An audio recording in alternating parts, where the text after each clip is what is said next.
Good morning. मेरा नाम सुभाष चंद्र पंडित है और मैं एनजी हाई स्कूल पथरगामा में vocational trainer IT and ITS के पद पर कार्यरत हूँ। आज हम लोग यूनिट 4 के स्प्रेडशीट में सेशन 2 कंडीशनल फॉर्मेटिंग के बारे में पढ़ेंगे।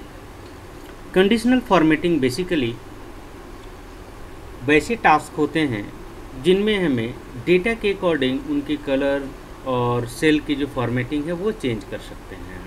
तो आइए हम इन चीज़ों को करके देखते हैं। हमारे पास यहाँ पर उपलब्ध डेटा है।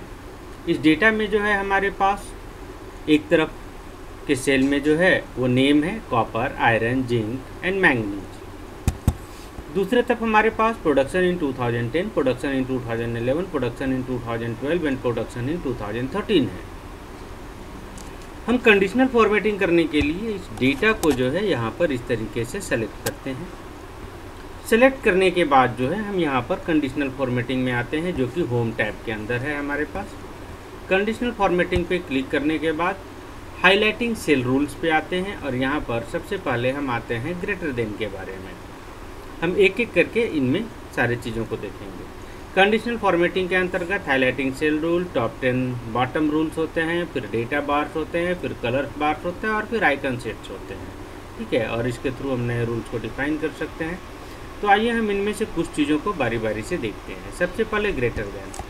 हम जो रूल लगा रहे हैं उनमें से ये कर रहे हैं कि जो भी डेटा हमारे पास 86 से ज़्यादा हो, ठीक है, या फिर सपोज करिए कि 87 से ज़्यादा हो, हम उनको लाइट रेड के बजाय जो है green fill with dark green text करना चाहते हैं। तो जैसे ही हम ये करेंगे हमारे पास यहाँ पर मेरे डेटा जो हैं अवेलेबल जो हैं वो हमारे पास वो green fill with dark green हो चुके हैं। ठीक है, हो सकता है इस टेक्स्ट को देखने में थोड़ी परेशानी हो, तो हम क्यों ना इस टेक्स्ट को थोड़ा सा बड़ा कर लें, जिससे कि समझने में भी आसानी हो और करने में भी। ठीक है, आइए हम इसी तरीके से कंडीशनल फॉर्मेटिंग में हम वैल्यू को सेलेक्ट कर लेंगे एक वापस जो है, और वैल्यू को सेलेक्ट करने के बाद जो है फिर हम अगले वाले को ट्राई करते हैं। कंडीशनल फॉर्मेटिंग में जाते हैं।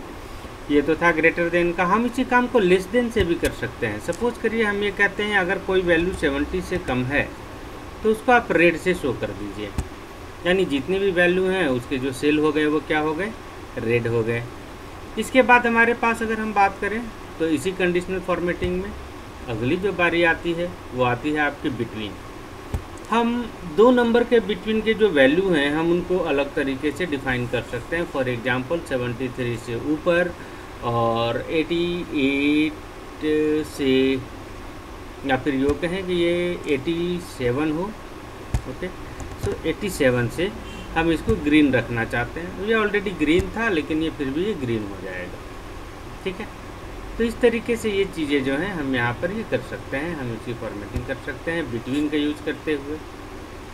ठीक इसी तरीके से हम यहाँ पर आगे आए तो बिटवीन के बाद इक्वल टू का यूज कर सकते हैं कि अगर कोई वैल्यू सपोज करिए 65 है तो हम उसके बॉर्डर को जो है वो रेड कर सकते हैं।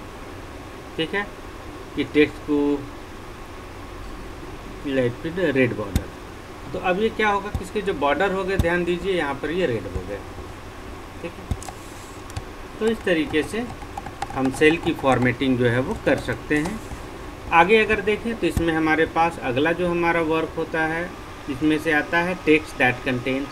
हम इसके थ्रू वैसे टेक्स्ट का, ठीक है, अगर हमारे पास यहाँ पर ये डेटा जो है वो नंबर में, अगर वो टेक्स्ट में होता तो हम टेक्स्ट के वैल्यू के अकॉर्डिंग भी जो है सो हम उस वैल्यू को कर सकते हैं।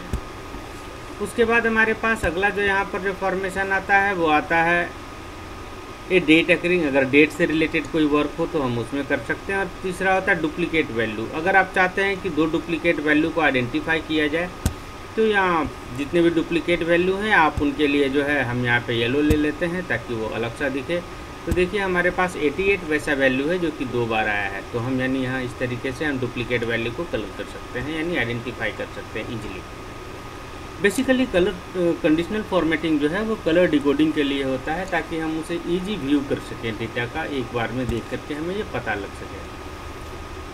अगला हमारे पास अगर यहाँ पर आए तो इसमें से तो मोर रिजल्ट्स वगैरह हैं, और आगे अगर आते हैं तो टॉप बॉटम रूल्स। इसमें टॉप 10 वैल्यू को आइडेंटिफाई करना, टॉप 10% को, बॉटम 10 आइटम को, बॉटम 10% को, एबव एवरेज वैल्यू को आइडेंटिफाई करना, यानी कौन कौन से वैल्यू है जो एवरेज। आपको एवरेज भी कैलकुलेट नहीं करना है, ये खुद ही ये कैलकुलेट करके दे देगा। देखिए इस तरीके से जो भी वैल्यू एबव एवरेज हैं उनका जो ये है वो light red fill with dark red text के साथ है, यानी ये जितने वैल्यू हैं सबके सब एबव रेड है।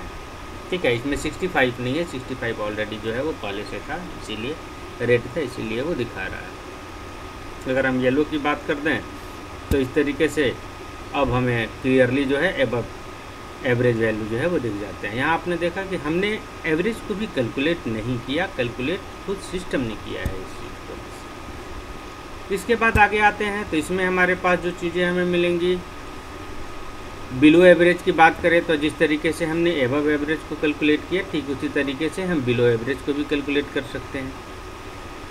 यहाँ पर आ गए डेटा बार्स।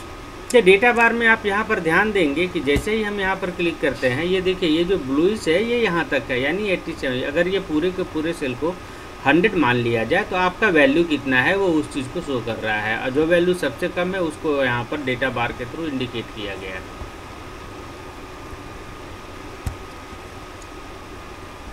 ठीक इसी तरीके से कलर सेट में वैल्यू के कलर सेट, वैल्यू के डिफरेंट चीज़ें, इन सारे चीज़ों को जो है हम कलर कोडिंग कर सकते हैं। ठीक, तो ये जो हमारे पास है इस चीज़ को हम लोग कंडीशनल फॉर्मेटिंग कहते हैं। आगे हम आइकॉन सेट की बात करें तो हम ये लगा सकते हैं कि कौन सा वैल्यू ऊपर जा रहा है एवरेज से, कौन सा वैल्यू एवरेज से नीचे जा रहा है, और कौन सा वैल्यू एवरेज के आसपास का है।